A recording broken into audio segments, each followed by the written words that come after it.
탕비실 휴지통에 엎질러진 커피 한 잔이 인생을 바꿀 수 있을까요? 평범한 회사원이 우연히 발견한 영수증 한 장. 거기 적힌 날짜와 숫자들은 그가 알던 회사의 모습과 달랐습니다. 주말 밤 11시에 결제된 접대비, 존재하지 않는 협력사 이름, 반복되는 법인카드 사용 내역. 그는 알아버렸죠. 자신이 믿었던 상사가 회사의 돈으로 무엇을 해왔는지. 두려움과 용기 사이에서 그가 선택한 건 익명의 제보였습니다. 이름을 지우고 숫자만 남긴 채 그는 감사팀에 진실을 전했어요. 그리고 그 작은 용기는 거대한 조직을 흔들기 시작했습니다. 승진과 해임, 침묵과 박수 사이에서 그가 깨달은 건 복수는 누군가를 무너뜨리는 게 아니라 스스로 무너지지 않기 위한 선택이라는 것이었죠. 자, 지금부터 무슨 특별한 사연이 있었는지 지금 바로 시작해 보겠습니다. 퇴근 시간이 가까워지면 사무실 공기는 묘하게 가벼워집니다. 사람들은 모니터를 끄고 가방을 챙기고 내일 할 일을 미뤄두죠. 저도 그랬어요. 책상 위를 정리하고 탕비실로 향했습니다. 물 한 잔 마시고 나가려던 참이었어요. 그런데 바닥에 커피가 흘러내리고 있더라고요. 누군가 종이컵을 엎질렀나 봐요. 갈색 액체가 타일 틈을 따라 천천히 번지고 있었죠. 휴지통 근처까지 흘러간 커피는 안에 있던 종이들을 적시고 있었습니다. 저는 휴지를 뽑아 바닥을 닦으면서 자연스럽게 휴지통을 들여다봤어요. 눅눅해진 영수증 몇 장이 반쯤 튀어나와 있었습니다. 그냥 밀어 넣으려다가 문득 날짜가 눈에 들어왔죠. 토요일이었어요. 그것도 밤 11시. 접대비 항목으로 결제된 금액이 48만원. 우리 회사는 주말에 접대를 하는 경우가 거의 없거든요. 더 이상한 건 협력사 대표 이름이었어요. 제가 아는 명함 속 철자와 달랐습니다. 저는 그 영수증을 주머니에 넣었어요. 왜 그랬는지 잘 모르겠습니다. 그냥 이상하다는 느낌이 들었거든요. 물기에 번진 글씨를 다시 한번 확인하고 탕비실을 나왔죠. 자리로 돌아오는 길에 팀장님 방 앞을 지나쳤어요. 문이 반쯤 열려 있었고 안에서 전화통화 소리가 들렸습니다.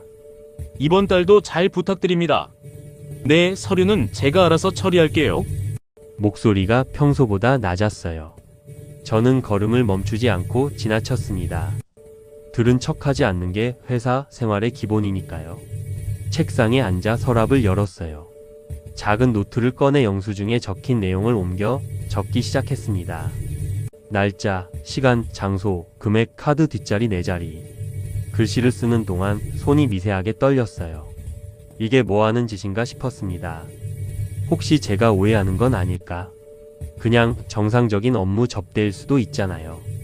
하지만 토요일 밤 11시라는 시간이 계속 머릿속을 맴돌았죠. 집에 돌아와서도 노트를 폈어요. 첫 줄을 다시 읽으며 생각했습니다. 두려움은 손이 떨릴 때 시작되고 용기는 떨리는 손으로라도 쓰기 시작할 때 생긴다고요. 다음날 아침 출근하니 팀장님이 먼저 인사를 건네셨어요. 어제 일찍 갔더라. 수고했어. 평소와 다름없는 목소리였습니다. 저도 웃으며 대답했죠. 네, 오늘도 잘 부탁드립니다. 하지만 제 머릿속엔 어제 주머니에 넣었던 영수증이 계속 떠올랐어요. 그 종이는 집에 두고 왔지만 적힌 숫자들은 선명하게 기억났습니다. 회의 시간이었어요. 팀장님은 제가 만든 보고서를 화면에 띄우셨습니다. 지난주에 밤새워 만든 자료였죠. 시장 분석과 경쟁사 비교, 향후 전략까지 꼼꼼하게 정리한 내용이었어요. 이번 분기 실적 개선 방안입니다. 팀장님의 목소리가 회의실에 울렸어요. 임원들이 고개를 끄덕이며 화면을 바라봤죠. 마지막 장에는 팀장님 이름이 크게 적혀 있었습니다. 저는 회의실 구석에 앉아 그 장면을 지켜봤어요. 제 이름은 어디에도 없었습니다. 처음엔 당연하다고 생각했어요. 팀장이 대표로 보고하는 거니까요. 하지만 점점 이상했습니다. 회의가 끝나고 자리로 돌아오는 길에 팀장님이 제 어깨를 톡 쳤어요. 수고했어. 이건 너도 배워야 해. 모고는 타이밍이거든. 저는 고개를 끄덕였습니다. 배워야 할 게 뭘까요? 남의 것을 내 것으로 만드는 타이밍? 아니면 숫자 뒤에 숨는 방법? 오후에는 프린터실에 갔어요. 출력할 문서가 있어서였는데 일부러 제 자리에서 가장 먼 프린터를 선택했습니다. 출력을 기다리는 동안 다른 사람들의 서류를 슬쩍 볼 수 있었거든요. 프린터 위에 놓인 서류들 사이에서 익숙한 양식이 보였어요. 법인카드 사용 내역서였습니다. 날짜를 후어보니 지난주 주말이 포함되어 있었죠. 저는 제 문서를 챙기며 그 내역서의 날짜와 금액을 머릿속으로 기억했어요. 습관은 증거가 된다는 말이 문득 떠올랐습니다. 퇴근 무렵 다시 탕비실에 들렀어요.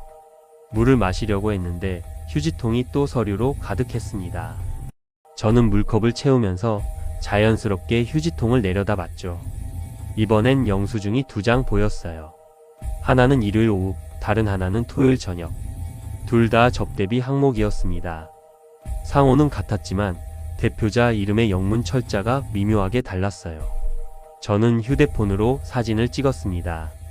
손이 떨렸지만 최대한 조용히 셔터를 눌렀죠. 혹시 누가 볼까봐 주위를 살폈지만 다행히 아무도 없었어요. 자리로 돌아와 사진을 확대해서 봤습니다. 협력사 이름은 JK 파트너스인데 영수증마다 JKI로 적혀 있었어요. 같은 회사라면 철자가 통일되어야 정상이죠. 노트를 꺼내 새로운 페이지를 폈습니다. 날짜별로 정리하기 시작했어요. 주중 접대는 정상적으로 보였지만 주말 접대는 패턴이 이상했습니다. 매주 토요일이나 일요일에 한 번씩 결제가 되고 있었거든요. 법인카드 앱을 열어봤어요. 회사 직원이라면 누구나 사용 내역을 확인할 수 있었습니다. 물론 상세 내역은 본인만 볼 수 있지만 일시와 장소, 금액은 공개되어 있었죠. 화면을 스크롤하며 팀장님의 카드 사용 내역을 찾았습니다. 지난 석 달간의 기록을 캡처했어요.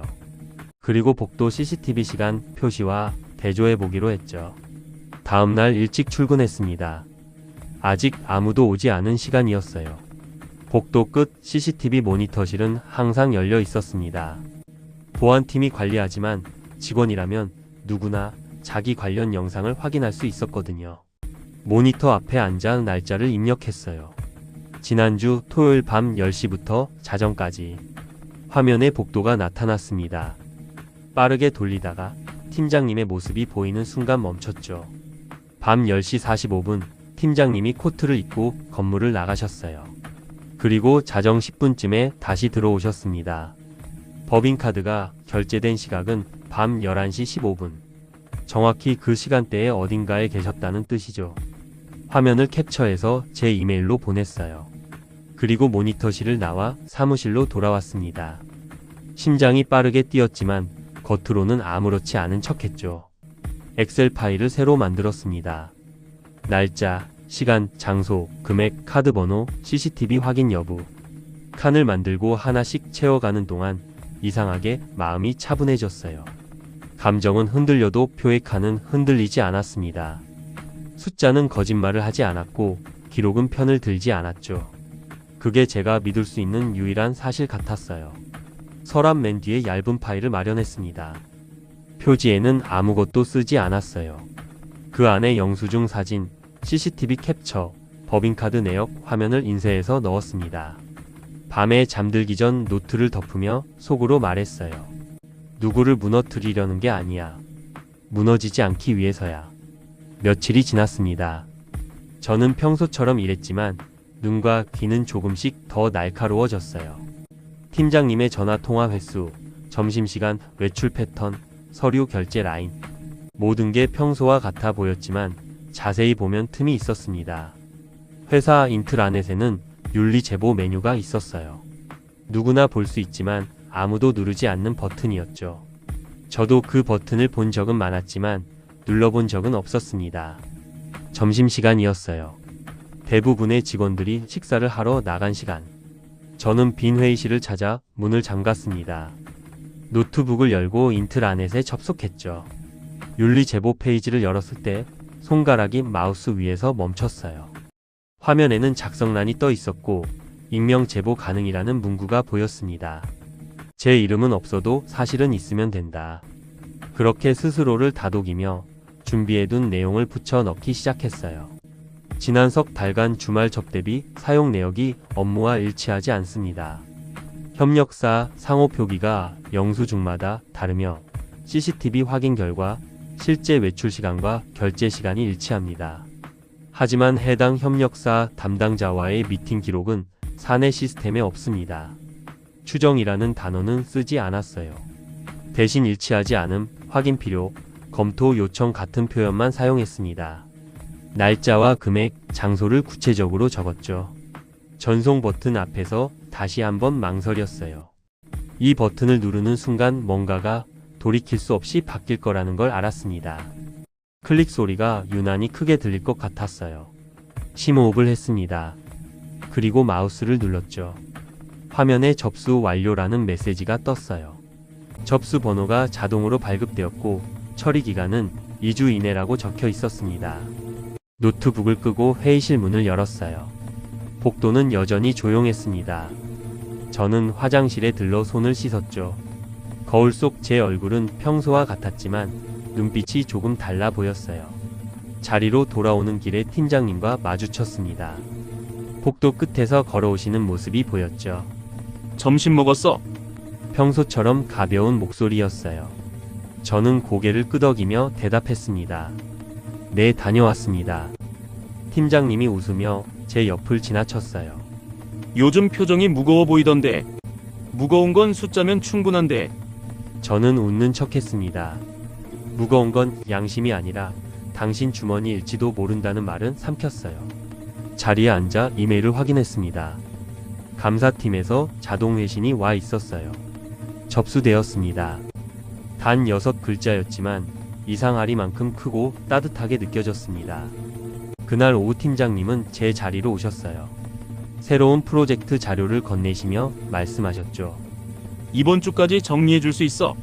임원 보고용이거든. 저는 자료를 받아들며 대답했습니다. 알겠습니다. 최선을 다하겠습니다. 팀장님이 돌아가신 뒤 자료를 펼쳐봤어요. 예상대로 복잡한 데이터 분석이 필요한 내용이었습니다. 며칠은 밤을 새워야 할 것 같았죠. 하지만 이상하게 억울하지 않았어요. 오히려 집중할 수 있는 일이 생겨서 다행이라고 생각했습니다. 숫자와 표를 만드는 동안은 다른 생각을 하지 않아도 되니까요. 일주일이 지났습니다. 저는 프로젝트 자료를 완성했고 팀장님은 만족스러워 하셨어요. 역시나 마지막 장에 팀장님 이름이 올라갔지만 이제 그건 중요하지 않았습니다. 퇴근길 지하철 창에 비친 제 얼굴을 봤어요. 겁 많던 사람의 얼굴이 아니었습니다. 이제 시작이네 라고 속으로 말했죠. 금요일 오후 회사 게시판에 공지가 떴습니다. 다음 주 월요일부터 정기 감사가 진행된다는 내용이었어요. 사무실 분위기가 미묘하게 달라졌습니다. 정기감사래. 준비할 거 있으면 미리 해둬. 옆자리 동료가 말했어요. 저는 고개를 끄덕이며 화면을 바라봤습니다. 정기감사라고 했지만 제 제보 때문일 수도 있다는 생각이 들었죠. 주말 동안 서랍 속 파일을 다시 확인했어요. 영수증 사진, CCTV 캡처, 법인카드 내역. 모든 게 그대로 있었습니다. 혹시 모를 상황에 대비해서 복사본을 하나 더 만들어 집에 보관했죠. 월요일 아침 사람들은 평소보다 일찍 출근했어요. 팀장님도 일찍 오셨습니다. 평소엔 보기 드문 모습이었죠. 다들 일찍 왔네. 역시 우리 팀이야. 팀장님이 농담을 하셨지만 목소리에 긴장이 묻어났어요. 사람은 거짓말할 때 손끝이 시끄러워진다고 했던가요? 키보드 소리가 유난히 컸습니다. 오전 10시 감사팀이 도착했어요. 3명이었습니다. 검은색 정장을 입은 그들은 회의실로 직행했죠. 인사팀장이 안내를 했고 곧 각 팀의 서류 요청 메일이 왔습니다. 계약서 원본, 지난 6개월간 법인카드 사용 내역, 접대비 관련 결제 라인, 협력사 명함 및 연락처. 저는 차분하게 필요한 폴더를 찾았어요. 제 업무 관련 서류들을 먼저 준비하고 팀 공용 서류함에서 나머지를 꺼냈습니다. 팀장님의 시선이 제 손등을 스쳐 지나가는 게 느껴졌죠. 서류를 회의실로 가져갔을 때 감사팀 중 한 명이 받아들었어요. 수고하셨습니다.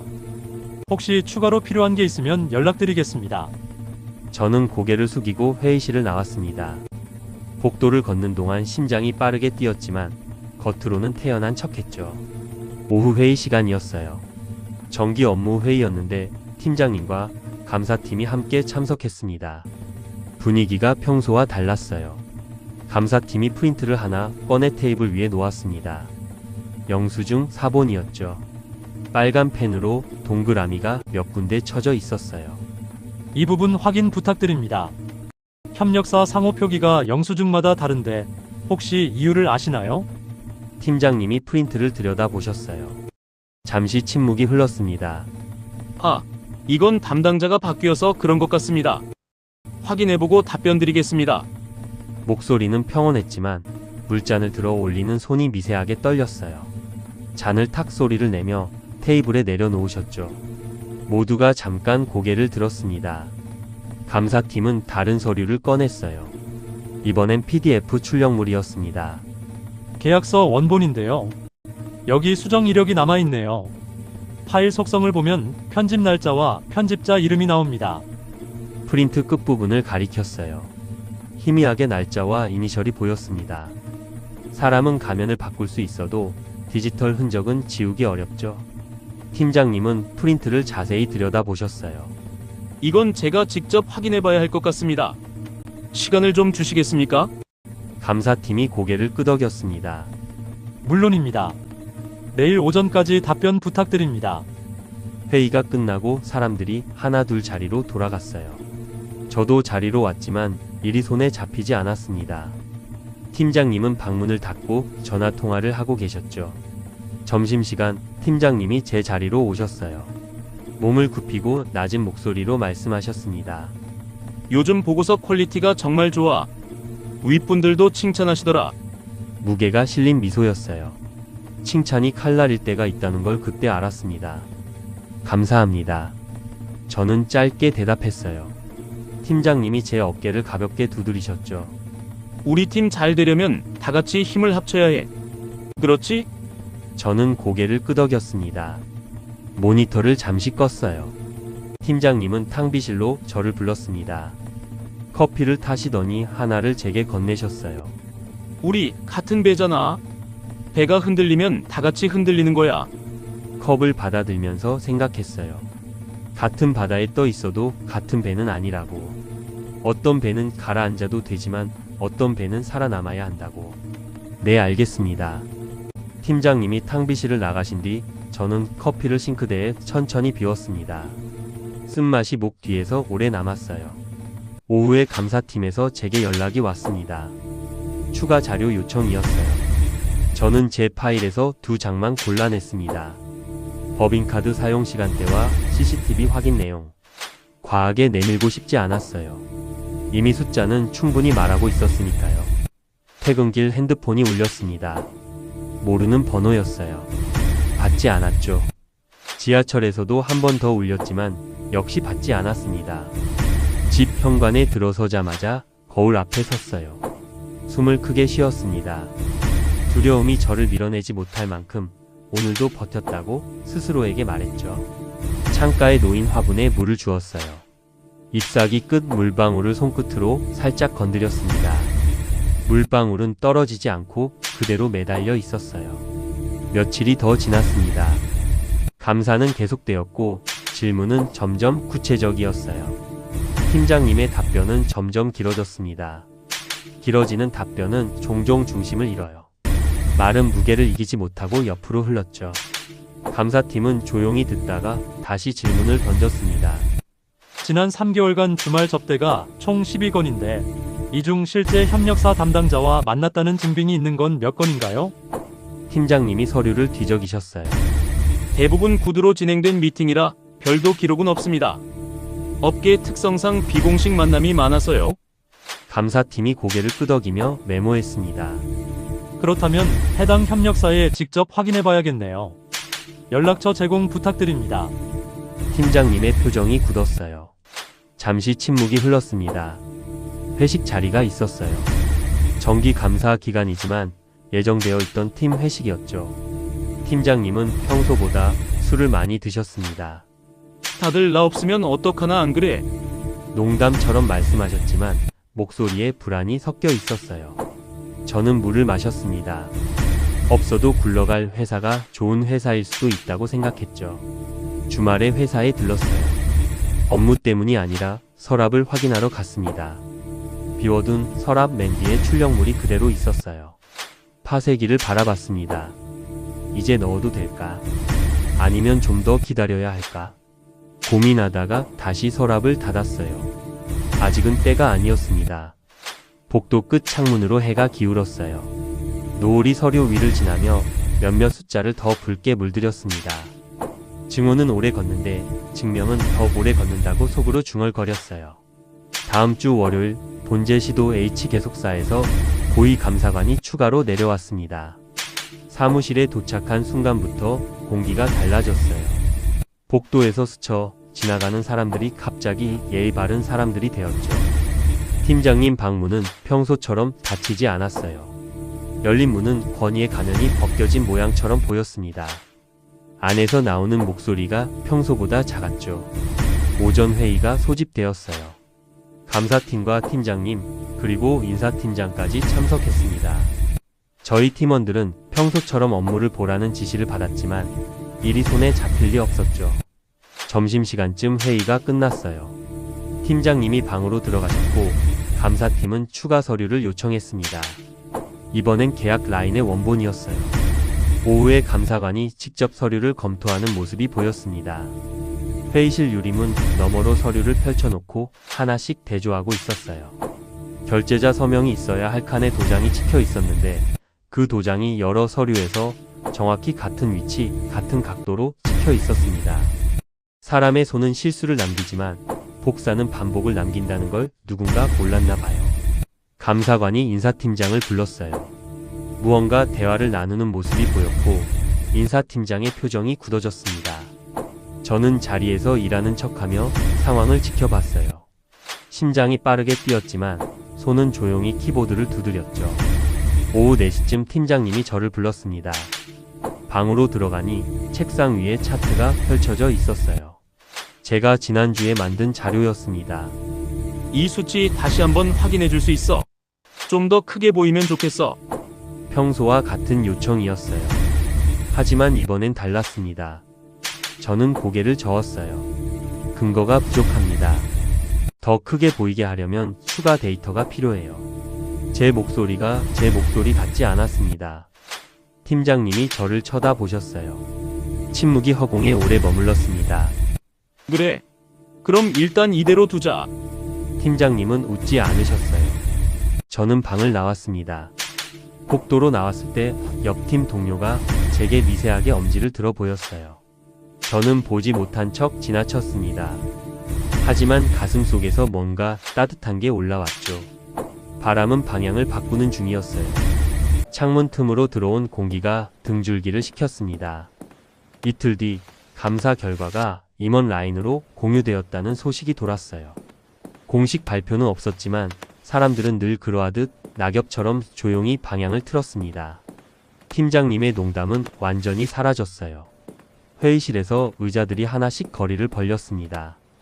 누가 시킨 것도 아닌데 자연스럽게 공간이 생겼죠. 금요일 오후 4시 긴 메일이 왔습니다. 인사팀 발신이었어요. 제목은 인사조치 통보. 내용은 간단했습니다. 직무 정지. 팀장님은 그날 오후 내내 방에 계셨어요. 퇴근 시간이 되자 천천히 나오셔서 자리 서랍을 비우셨습니다. 아무 말도 하지 않으셨죠. 저는 그 순간을 보기 위해 숫자를 모은 게 아니었어요. 하지만 끝은 필요하다고 생각했습니다. 시작이 있으면 끝도 있어야 한다고. 팀장님이 짐을 들고 사무실을 나가실 때 몇몇 사람들이 고개를 숙였어요. 인사인지 회피인지 알 수 없는 동작이었습니다. 엘리베이터 문이 닫히는 걸 지켜봤어요. 제 어깨를 툭 치고 지나가던 사람의 발걸음이 오늘은 유난히 느렸습니다. 퇴근길 지하주차장에서 바람이 불었어요. 여름이 가고 있었습니다. 가을이 오고 있었죠. 집에 와서 화분을 옮겼어요. 햇빛이 더 오래 닿는 자리로 옮겼습니다. 무너지는 건물은 소리로 알리고 다시 세워지는 건물은 빛으로 알린다고 생각했어요. 제 방이 약간 더 밝아진 것 같았습니다. 주말을 보내고 월요일이 왔어요. 사무실 분위기는 묘하게 가벼워져 있었습니다. 팀장님 방은 비어 있었고 책상 위엔 아무것도 없었죠. 오전 10시쯤 인사팀에서 연락이 왔어요. 회의실로 와달라는 내용이었습니다. 저는 노트북을 들고 회의실로 향했어요. 인사팀장이 앉아 있었어요. 그리고 임원 한 분도 함께 계셨습니다. 앉으세요.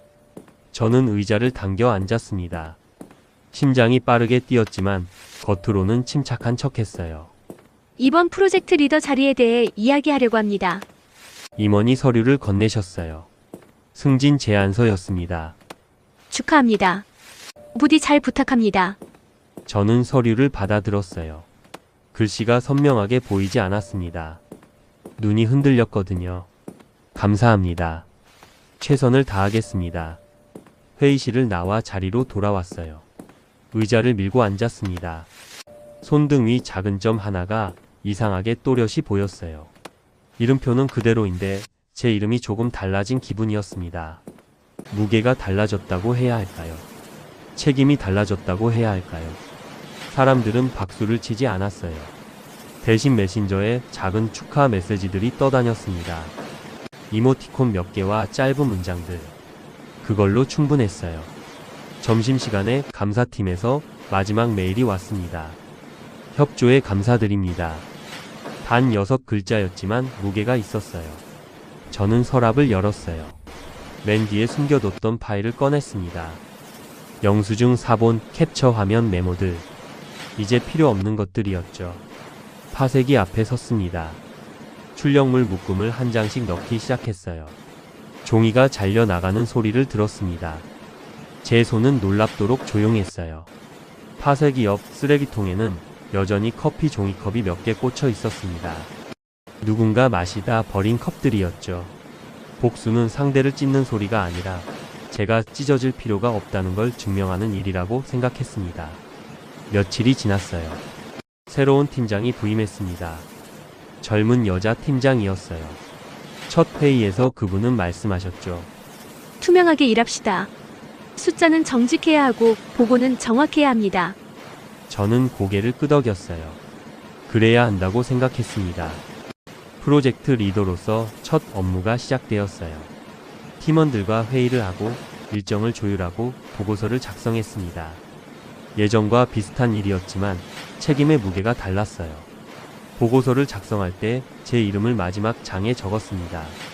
처음으로 제 이름이 그 자리에 있었어요. 이상한 기분이었습니다. 뿌듯하면서도 조심스러웠죠. 어느 월요일 아침이었어요. 출근해서 자리에 앉으니 책상 위에 작은 화분이 놓여 있었습니다. 초록색 잎이 몇 개 달린 작은 화분이었어요. 카드도 없었고 보낸 사람도 알 수 없었습니다. 저는 화분을 들어 창가로 옮겼어요. 햇빛이 잘 드는 곳이었죠. 물을 조금 주고 잎사귀를 살짝 들어 올려봤어요. 아래쪽에 새싹이 하나 보였습니다. 아직 작지만 분명히 자라고 있었어요. 새로 돋는 건 늘 조용하다고 속으로 중얼거렸습니다. 그리고 웃었어요. 복도에서 감사팀 직원과 마주쳤어요. 그분이 가볍게 눈인사를 했습니다. 저도 고개를 살짝 숙였죠. 서로 이름을 부르지 않았어요. 그럴 필요가 없었습니다. 회의 시간이었어요. 이번엔 제가 자료를 발표하는 차례였습니다. 화면에 차트를 띄우고 설명을 시작했어요. 이번 분기 목표는 현실적으로 설정했습니다. 근거는 이 표를 참고해 주세요. 예전보다 정확한 말을 골랐어요. 근거와 검증과 보완. 그런 단어들을 사용했습니다. 임원들이 고개를 끄덕였어요. 질문이 몇 개 나왔고 저는 준비한 답변으로 응답했죠. 회의는 순조롭게 끝났습니다. 점심시간에 탕비실에 갔어요. 커피를 타면서 창밖을 봤습니다. 가을 햇살이 유리창을 타고 들어왔어요. 설탕은 평소보다 반 스푼 덜 넣었습니다. 쓴맛도 나쁘지 않다는 걸 알게 되었거든요. 쓴맛보다 길게 남는 여운이 있다는 것도요. 커피를 한 모금 마셨어요. 여전히 쓰지만 예전처럼 거부감이 들지 않았습니다. 탕비실 휴지통을 내려다 봤어요. 깨끗하게 비워져 있었습니다. 이제 그 안에서 영수증을 찾을 일도 없을 거예요. 자리로 돌아와 앉았습니다. 창가의 화분을 봤어요. 잎이 햇빛을 받아 반짝이고 있었습니다. 그날의 커피 얼룩이 아니었다면 저는 여전히 고개를 숙이고 있었을까요? 컵을 내려놓고 생각했어요. 제가 지킬 숫자는 사람의 체온을 닮아야 한다고. 차갑지도 뜨겁지도 않은 적당히 따뜻한 온도로요. 오후에 신입사원이 제 자리로 왔어요. 어려워하는 표정으로 질문을 했습니다. 이 보고서 작성법을 모르겠어서요. 도와주실 수 있나요? 저는 고개를 끄덕이고 옆 의자를 당겨줬어요. 앉아요. 천천히 알려줄게요. 화면을 함께 보며 설명을 시작했습니다. 어떻게 데이터를 정리하는지, 어떻게 근거를 명확히 하는지, 제가 배운 것들을 천천히 나눠줬어요. 신입사원이 고개를 끄덕이며 메모를 했습니다. 진지한 표정이었어요. 감사합니다. 많은 도움이 됐어요. 저는 웃으며 대답했습니다. 천천히 해요. 처음엔 다 어려워요. 신입사원이 자리로 돌아간 뒤 저는 잠시 창밖을 봤어요. 가을 하늘이 높고 맑았습니다. 퇴근 시간이 되었어요. 사람들이 하나둘 자리를 정리하기 시작했습니다. 저도 가방을 챙겼어요. 화분에 물을 한 번 더 줬습니다. 내일 또 봐야 할 녀석이었죠. 잎사귀를 손가락으로 살짝 만졌어요. 부드러웠습니다. 엘리베이터를 기다리며 뒤를 돌아봤어요. 사무실 불이 하나둘 꺼지고 있었습니다. 제 자리 위 조명만 아직 켜져 있었죠. 지하 주차장으로 내려가는 엘리베이터 안에서 생각했어요. 오늘도 무사히 하루를 마쳤다고. 내일도 이렇게 하루를 시작하겠다고. 차에 시동을 걸었습니다. 라디오에서 음악이 흘러나왔어요. 잔잔한 멜로디였습니다. 집으로 가는 길 신호등 앞에서 멈췄어요. 빨간불이 초록불로 바뀌는 걸 기다리며 생각했습니다. 커피 한 잔 값의 용기가 저를 여기까지 데려왔다고. 그 용기는 거창한 게 아니었어요. 그냥 떨리는 손으로 노트에 첫 줄을 적는 것. 익명의 제보 버튼을 누르는 것. 근거가 부족하다고 말하는 것. 작은 것들이 모여 큰 변화를 만들었습니다. 신호등이 초록불로 바뀌었어요. 저는 엑셀을 밟았습니다. 집에 도착해서 현관문을 열었어요. 익숙한 공간이 저를 반겼습니다. 신발을 벗고 거실로 들어갔죠. 창가에 놓인 화분에 물을 주었어요. 회사 화분만큼 작지만 열심히 자라고 있었습니다. 잎사귀가 하나 더 늘어난 것 같았어요. 저녁을 간단히 먹고 소파에 앉았습니다. 노트북을 열어 내일 회의 자료를 마저 정리했어요. 이제 제 이름으로 올라갈 자료였습니다. 숫자를 확인하고 표를 다듬고 문장을 고쳤어요. 정확해야 했고 정직해야 했습니다. 그게 제가 지켜야 할 기준이었죠. 작업을 마치고 노트북을 닫았어요. 시계를 보니 밤 10시가 넘어 있었습니다. 창밖은 어두웠고 거리의 불빛만 반짝이고 있었어요. 침대에 누워 천장을 봤습니다. 오늘 하루를 되짚어 봤어요. 회의 보고서, 신입사원과의 대화, 화분에 준 물. 평범한 하루였지만 예전과는 달랐습니다. 더 이상 숫자 뒤에 숨지 않았고 누군가의 이름 아래 묻히지 않았어요. 눈을 감았습니다. 내일도 이렇게 하루를 시작하겠다고 다짐했어요. 떳떳하게 정직하게 용기 있게. 커피 한 잔 값의 용기가 오늘도 저를 일으켜 세웠습니다. 그리고 내일도 그럴 거예요.